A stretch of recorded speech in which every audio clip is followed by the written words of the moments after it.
ذالکا بأنہم قانوا یکفرون بآیاتِ اللہ، یہ اس لیے ہوا کہ وہ اللہ کی آیات کا انکار کرتے رہے، وَیَقْتُلُونَ النَّبِیِّینَ بِغَیرِ الْحَقِّ، اور اللہ کے نبیوں کو ناحق قتل کرتے رہے۔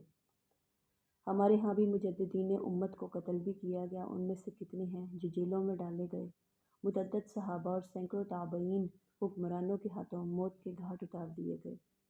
ائمہ دین کو ایسی مار پڑی کہ کہا جاتا تھا کہ ہاتھی کو بھی ایسی مار پڑے تو وہ برداشت نہ کر سکے۔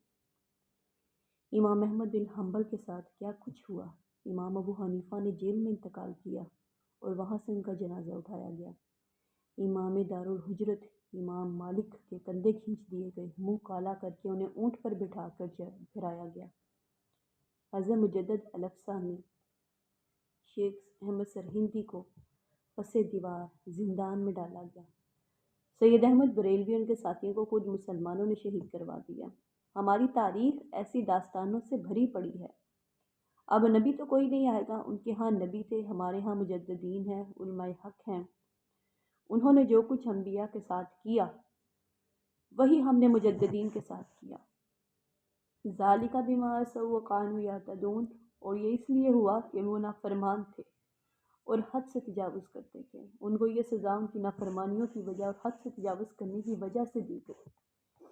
اللہ تعالیٰ تو ظالم نہیں ہے، نعوذ باللہ۔ اللہ تعالیٰ نے تو انہیں اونچا مقام دیا تھا، اللہ تعالیٰ نے ہمیں بھی خیر امت قرار دیا۔ ہم نے بھی جب اپنا مشن چھوڑ دیا تو ذلت اور مسکنت ہمارا مقدر بن گئی۔ اللہ کا قانون اور اللہ کا عدل بے لاگ ہے، یہ سب کے لیے ایک ہے، ہر امت کے لیے الگ الگ نہیں ہے۔ اللہ کی سنت بدلتی نہیں، چنانچہ بنی اسرائیل کی بدعمالیوں کی وجہ سے ان کا جو حشر ہوا آج وہ ہمارا ہو رہا ہے۔ اس ضمن میں آپ کی کتاب ہے ڈاکٹر اسرار احمد کی سابقہ اور موجودہ مسلمان امتوں کا ماضی، حال اور مستقبل۔